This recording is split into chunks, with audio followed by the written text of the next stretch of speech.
ನೋಡಿ, ಉಪಚುನಾವಣೆಗೆ ಇನ್ನೂ ದಿನಾಂಕ ಘೋಷಣೆ ಆಗಿಲ್ಲ, ಇವತ್ತಾಗುತ್ತೆ, ಅದು ಬೇರೆ ವಿಚಾರ. ಆದರೆ ಅದಕ್ಕೂ ಮೊದಲೇ ಸಾಕಷ್ಟು ಕಾವೇರಿ ಇರತಕ್ಕಂಥ ಕ್ಷೇತ್ರ ಅಂದರೆ ಅದು ಚನ್ನಪಟ್ಟಣ.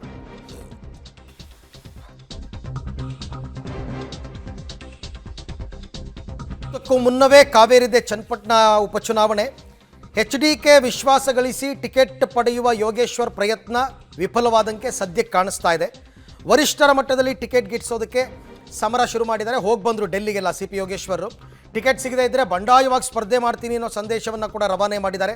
ಅವ್ರ ಬಾಯಲ್ಲೇ ಬಂದಿದೆ. NDA ಅಭ್ಯರ್ಥಿ ಮಾಡಿ, ಇಲ್ಲ ಅಂದರೆ ಪಕ್ಷೇತರ ಅಭ್ಯರ್ಥಿ ಆಗ್ತೀನಿ ಅಂತ ಸಂದೇಶ ಕೊಟ್ಟಿದ್ದಾರೆ. ಯಾವುದೇ ನಡೆಗೂ ನಾನು ಸಿದ್ಧ ಅಂತ CP ಯೋಗೇಶ್ವರ್ ಅವರು.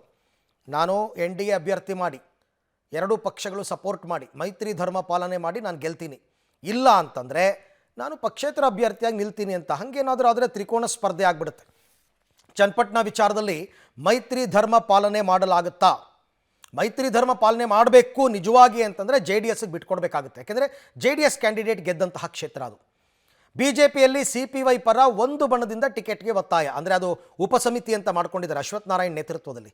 ಆ ಉಪಸಮಿತಿಯವರು ಶಿಫಾರಸು ಮಾಡಿರೋದು CP ಯೋಗೇಶ್ವರ್ಗೆ ಟಿಕೆಟ್ ಕೊಡಬೇಕು ಅಂತ. ಹಾಗಾಗಿ ಒಂದು ಬಣ, ಇನ್ನೊಂದು ಬಣ ಬೇಡ ಅಂತ ಇದೆ. CPYಗೆ ಟಿಕೆಟ್ ಕೊಡುವಂತೆ BJPಯ ಉಪಚುನಾವಣೆ ಸಮಿತಿ ಶಿಫಾರಸು ಮಾಡಿದೆ. ಆದರೆ BY ವಿಜಯೇಂದ್ರ ರಾಜ್ಯಾಧ್ಯಕ್ಷರು ಮಾತ್ರ CPI ವಿಚಾರದಲ್ಲಿ ಸದ್ಯಕ್ಕೆ ಮೌನಕ್ಕೆ ಶರಣಾಗಿದ್ದಾರೆ. ಅದಕ್ಕೆ ಬೇರೆ ಬೇರೆ ಕಾರಣ ಇದೆ. ಏನು ಕಾರಣಗಳು ಅಂತಂದರೆ, HDK ಕಾರಣಕ್ಕೆ ಟಿಕೆಟ್ ವಿಚಾರದಲ್ಲಿ ಮೌನವಾಗಿದ್ದಾರೆ. ಕುಮಾರಸ್ವಾಮಿ ಏನು ತೀರ್ಮಾನ ತಗೋತಾರೋ ಕಾದು ನೋಡೋಣ ಅಂತ ಒಂದು ರೀಸನ್ನು. ಇನ್ನು ಕುಮಾರಸ್ವಾಮಿ ಜೊತೆ ಟಿಕೆಟ್ ವಿಚಾರದಲ್ಲಿ ವಿರೋಧ ಕಟ್ಕೊಳ್ಳೋದು ಈಗಲೇ ಬೇಡ ಅಂತಕ್ಕಂಥದ್ದು, ಹಾಗಾಗಿ ಸೈಲೆಂಟ್ ಆಗಿದ್ದಾರೆ.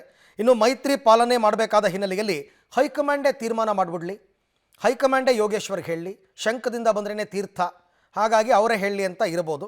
ಹೈಕಮಾಂಡ್ ಮಟ್ಟದಲ್ಲೇ ಇತ್ಯರ್ಥ ಆಗಲಿ ಅಂತಕ್ಕಂಥ ಕಾರಣಕ್ಕೋಸ್ಕರ ರಾಜ್ಯಾಧ್ಯಕ್ಷರಾದ ವಿಜಯೇಂದ್ರ ಅವರು ಇನ್ನೂ ಗಟ್ಟಿ ಧ್ವನಿಯಲ್ಲಿ ಏನನ್ನೂ ಕೂಡ ಮಾತಾಡಿಲ್ಲ.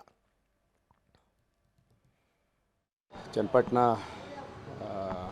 ವಿಧಾನಸಭೆಯ ಏನು ಉಪಚುನಾವಣೆ ಇದೆ, ಅದರಲ್ಲಿ ನಾನು ಒಬ್ಬ ಪ್ರಬಲ ಆಕಾಂಕ್ಷಿಯಾಗಿದ್ದೇನೆ. BJP JDS ಮೈತ್ರಿ ಮಾಡ್ಕೊಂಡ್ಮೇಲೆ NDAಯಿಂದ ಕುಮಾರಸ್ವಾಮಿ ಅವರು ಇವತ್ತು ಕೇಂದ್ರದಲ್ಲಿ ಮಂತ್ರಿ ಆಗಿದ್ದಾರೆ. ಅವರು ತೆರವಾದ ಸ್ಥಾನಕ್ಕೆ ನಾನೇ ಹತ್ತಿರದ ಸಮೀಪದ ಪ್ರತಿಸ್ಪರ್ಧಿ. ಪ್ರತಿ ಚುನಾವಣೆಯಲ್ಲೂ ಒಂದು 10-15 ಸಾವಿರ ಡಿಫ್ರೆನ್ಸು ಎಲ್ಲ ಚುನಾವಣೆಯಲ್ಲೂ ಇದೆ. ಹಾಗಾಗಿ ಅವ್ರು ತೆರವಾದ ಮೇಲೆ ಸ್ವಾಭಾವಿಕವಾಗಿ ನನಗೆ ಬಿಟ್ಕೊಡ್ಬೇಕು ಅನ್ನೋದು ನನ್ನ ವಾದ ಮತ್ತು ನನ್ನ ಕ್ಲೈಮ್ ಕೂಡ. ನಾನು ಟಿಕೆಟ್ ಸಿಗದೆ ಹೋದರೆ ಸ್ವತಂತ್ರವಾಗಿ ಸ್ಪರ್ಧೆ ಮಾಡಿ ಮತ್ತೆ NDA ಭಾಗವಾಗಿರಬೇಕು ಅಂತಲೇ ಅನ್ಕೋತೀನಿ. ನೋಡೋಣ ಮುಂದೆ ಏನೇನು ಯಾವ್ಯಾವ ಥರ ತಿರುವು ತಗೊಳ್ತಾರೆ ರಾಜಕಾರಣ ಹೇಳಕ್ಕೆ ಬರಲ್ಲ. ಇದೆಲ್ಲ ಒಂದು ಕಡೆ ಆದರೆ, ಅಂದರೆ BJP ಲೆಕ್ಕಾಚಾರ ಆದರೆ, ಕುಮಾರಸ್ವಾಮಿ ಅವ್ರದ್ದು ಅಂದರೆ JDSದು ಒಂದು ಲೆಕ್ಕಾಚಾರ ಇರುತ್ತಲ್ಲ. ಅವರೇನು, ಅವ್ರ ಥರ ತುಂಬ ಆಯ್ಕೆಗಳಿದೆ. ಆಯ್ಕೆ ನಂಬರ್ 1 ಏನು, ಮೈತ್ರಿ ಧರ್ಮ ಪಾಲನೆಗಾಗಿ ಯೋಗೇಶ್ವರ್ಗೆ ಟಿಕೆಟ್ ಬಿಟ್ಕೊಡ್ಬೋದು ಕೊನೇ ಮೊಮೆಂಟಲ್ಲಿ. ಬಟ್ ಕುಮಾರಸ್ವಾಮಿ ಅವ್ರಿಗೆ ಯಾಕೋ ಆರಂಭದಲ್ಲಿ ಆ ಆಸೆ ಇತ್ತು, ಬಟ್ ಈಗಿಲ್ಲ ಯೋಗೇಶ್ವರ್ಗೆ ಟಿಕೆಟ್ ಕೊಡೋದಕ್ಕೆ. ಅಥವಾ ಕೊಡಲೇಬೇಕಾದ ಪರಿಸ್ಥಿತಿ ಬಂದರೆ ಯೋಗೇಶ್ವರ್ JDSನಿಂದ ಸ್ಪರ್ಧೆ ಮಾಡಲಿ ನಮ್ಮ ಪಕ್ಷದ ಚಿಹ್ನೆಯಿಂದ ಅಂತ ಆಫರ್ ಕೊಡ್ಬೋದು. ಅದಕ್ಕೆ BJP ಒಪ್ಪುತ್ತಾ ಇಲ್ವಾ ನೋಡೋಣ. ಯಾಕೆಂದರೆ ಇಲ್ಲಿ ಬೆಂಗಳೂರು ಗ್ರಾಮಾಂತರದಲ್ಲಿ ಮಂಜುನಾಥ್ ಅವರು BJPಯಿಂದ ಸ್ಪರ್ಧೆ ಮಾಡಲಿಲ್ವಾ, ಮಾಡಲಿ ಬಿಡಿ ಅಂತ ಅನ್ನಬಹುದು ಕುಮಾರಸ್ವಾಮಿಯವರು. ಹೈಕಮಾಂಡ್ ಜೊತೆ ಚರ್ಚಿಸಿ JDSನಿಂದ ಅಭ್ಯರ್ಥಿ ಹಾಕ್ಬೋದು. ಎರಡೂ ಬೇಡ ಅಂದರೆ ಆಯ್ತು ಬಿಡಿ, ನಮ್ಮ JDS ಅವ್ರು ನಾನು ಹಾಕ್ಕೋತೀನಿ ಅಂತ ಹೈಕಮಾಂಡ್ ಒಪ್ಪಿದ್ರೆ, BJP ಹೈಕಮಾಂಡ್ ನಿಮ್ಮ ಪಕ್ಷದವ್ರನ್ನೇ ನಿಲ್ಲಿಸ್ಕೊಳ್ಳಿ ಅಂತಂದರೆ JDS ಅವರೇ ಕ್ಯಾಂಡಿಡೇಟನ್ನು ಹಾಕ್ಕೋಬಹುದು. ಇನ್ನು ಒಂದು ವೇಳೆ ಯೋಗೇಶ್ವರ್ಗೆ JDS ಟಿಕೆಟ್ ಸಿಗದಿದ್ದರೆ, JDSಗೆ ಆಗಲ್ಲ ಅಂತ ಹೈಕಮಾಂಡ್ ಕೂತ್ಕೊಂಡ್ರೆ BJP JDS ನಡುವೆ ಬಿಕ್ಕಟ್ಟು ಪ್ರಾರಂಭ ಆಗಬಹುದು. ಮೈತ್ರಿಯಲ್ಲಿ ಈ ಪಾದಯಾತ್ರೆ ವಿಚಾರದಲ್ಲಿ ಸ್ವಲ್ಪ ಲೈಟಾಗಿ ಶುರುವಾಗಿತ್ತು, ಅದಿನ್ನೂ ಜಾಸ್ತಿ ಆಗ್ಬೋದು. ಅಥವಾ ಯೋಗೇಶ್ವರ್ ಪಕ್ಷೇತರ ಅಥವಾ ಕಾಂಗ್ರೆಸ್ನಿಂದ ಸ್ಪರ್ಧೆ ಮಾಡ್ಬೋದು. ಕಾಂಗ್ರೆಸ್ ಸ್ವಲ್ಪ ಡೌಟು, ಯಾಕೆಂದರೆ ನಿನ್ನೆ ನೋಡಿದ್ರೆ ಯಾಕೋ DK ಶಿವಕುಮಾರ್ಗೆ ಮನಸ್ಸಿದ್ದಂಗೆ ಇಲ್ಲ. JDS ಕೂಡ ಅಭ್ಯರ್ಥಿ ಹಾಕೋದಕ್ಕೆ ನಿರ್ಧಾರ ಮಾಡಿದ್ರೆ ಮೈತ್ರಿಗೆ ಧಕ್ಕೆಯಾಗಿ ತ್ರಿಕೋನ ಸ್ಪರ್ಧೆ ಆಗ್ಬೋದು. ಕಾಂಗ್ರೆಸ್ಸಿಂದ ಒಬ್ಬರು, BJPಯಿಂದ ಒಬ್ಬರು, JDSಯಿಂದ ಒಬ್ಬರು, ಆ ಥರನೂ ಆಗಬಹುದು.